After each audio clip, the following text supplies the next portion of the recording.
At ano? Magiging malaya ka na? At ako magiging impyerno yung buhay ko? Babe naman. Bitawan mo ako, Ray! Nakakapagod kang mahalin! Ang tanga ko na nga lang dahil dapat dati pa kita iniwan! Hindi kasi sapat yung kinikita namin para mabayaran ka. Eh kung... Sir, ito po yung bahay namin.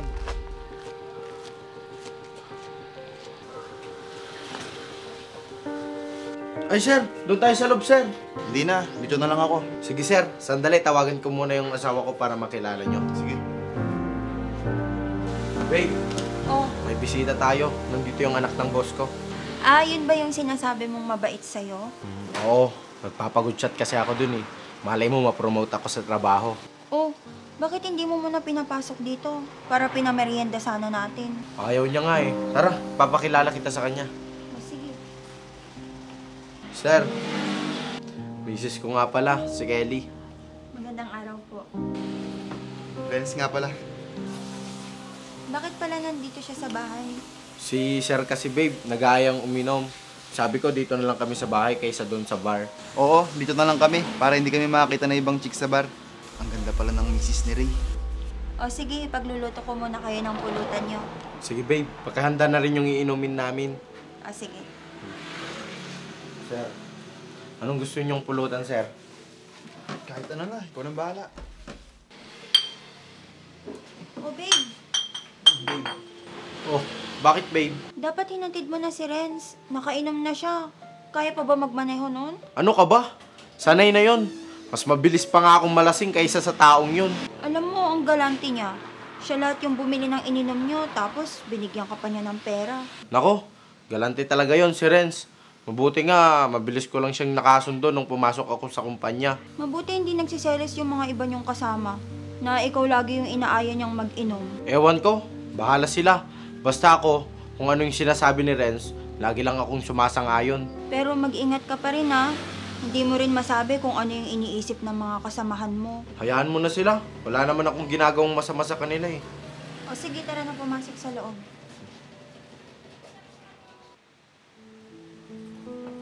Oh babe, ako na dyan. Mukhang napapadalas naman na yata yung pagpunta ni Renz dito. Tumanggi ka naman kahit minsan. Ikaw naman, dito nga lang kami sa bahay uminom para hindi ka magalit pag sa labas kami umiinom. Oo nga. Pero iba kasi yung pakiramdam ko dyan sa anak ng boss mo. Kung ano-ano na naman ang iniisip mo. Pagtimpla mo na nga ako ng kape doon para mawala naman yung lasing ko. O sige.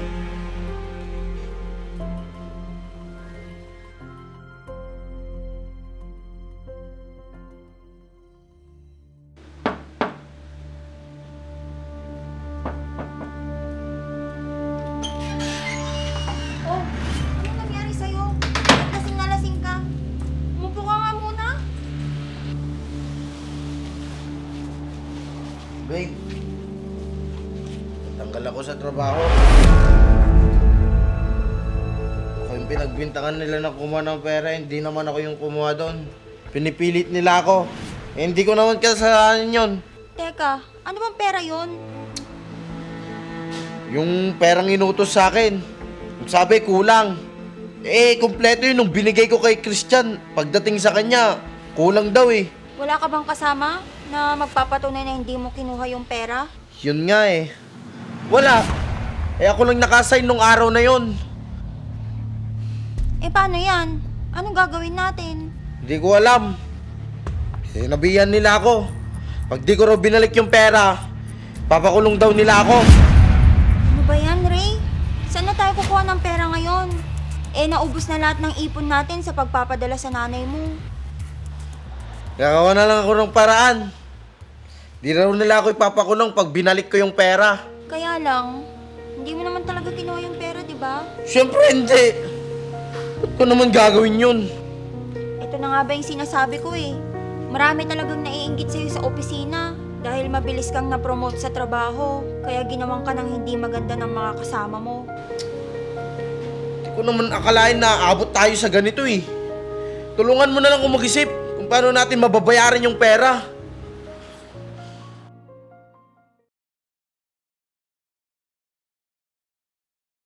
Ano sir? Anong balita sa kumpanya? Ayos naman, ganun pa rin. Ray, hindi naman sa ginigipit kita, pero dapat maruto ka magbayad sa mga inutang mo. Pasensya ka na ah. Kulang pa kasi yung sinasahod ko. Kulang pang bayad dito sa nirerentahan namin. Alam ko naman yun. Pero ilang buwan ka na rin kasing umutang sa akin ng malaking halaga.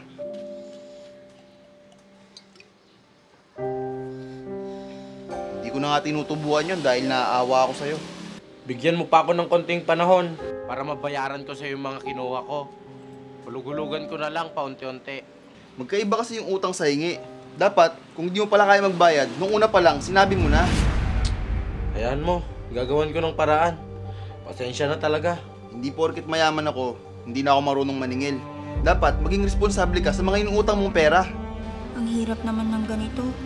Walang-wala na nga kami tapos sumabi pa itong utang namin kay Renz. Uy! Bumangon ka na nga dyan.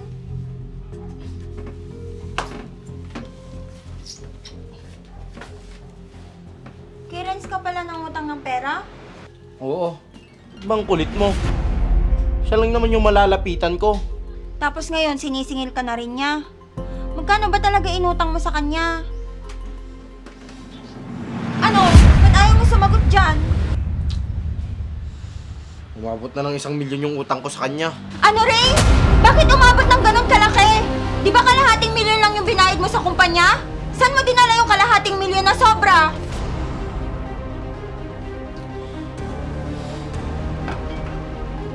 Sinubukan ko kasing i-invest yung kalahating milyon. Pero di ko alam, scam pala yung investment na yun. Kaya natangay yung pera ko. Eh bakit ngayon mo lang sinabi sa akin? Ano ba naman yan, Ray? Paano tayo makakabayad ng mga utang natin? Hindi ko na sinabi sa'yo. Ayoko kasing mag-alala ka pa. Akala ko kaya kong gawan ng paraan yun. Ano ba naman yan, Ray? Masisiraan na ako ng ulo sa'yo?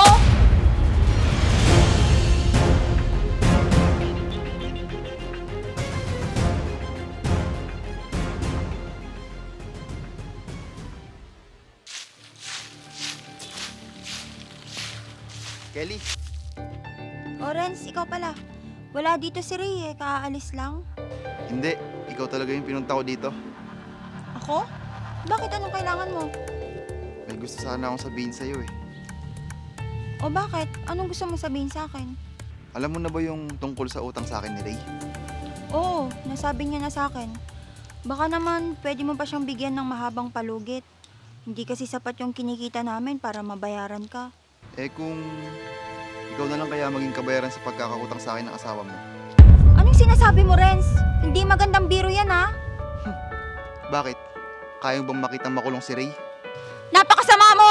Sinasabi ko na nga ba unang kita ko pa lang sa'yo, may kidemonyohan niyang utak mo! Ako? Demonyo? Bakit si Ray? Anghel? Hindi mo ba alam? Siya ang may pakana nito? Renz, ano kaya kung yung misis ko na lang yung pangbayad ko sa'yo? Alam ko naman na gusto mo si Kelly. Lagi kong nakikita na iba yung tingin mo sa kanya. Oo. Gusto ko yung asawa mo. Pero sa tingin mo ba, papayag siya sa gusto mo? Mahal ako noon. Kaya hindi siya papayag na may masamang mangyari sa akin. Ayos ka din eh, no? Pati asawa mo, gagawin mong pambayad. Bakit? Ayaw mo ba? Susubukan mo lang naman eh. Eh kung pumayag, patas na tayo. Wala na akong utang sa'yo. Hindi totoo yan! Hindi magagawa sa akin ni Ray ang sinasabi mo! Eh bakit hindi siya yung tanongin mo? Para malaman mo na nagsasabi ako sa'yo ng totoo. Umalis ka na nga dito! Dahil dun sa ginawa mo, para mo na rin nilagay sa kapahamakan yung asawa mo.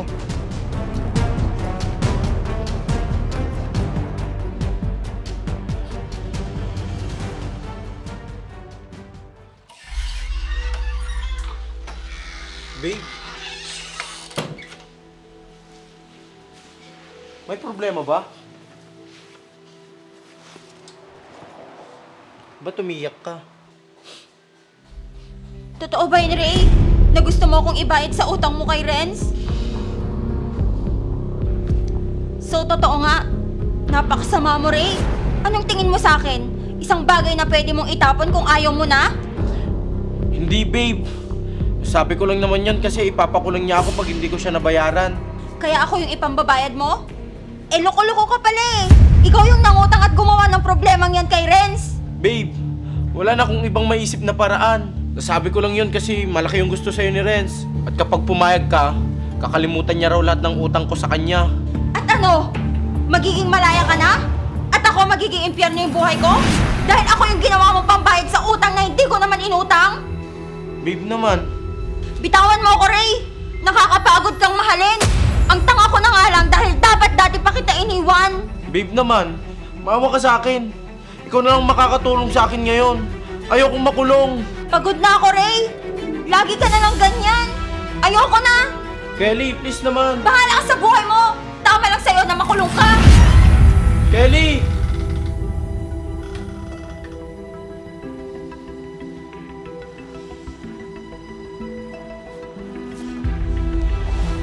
Ano ba tong nagawa ko?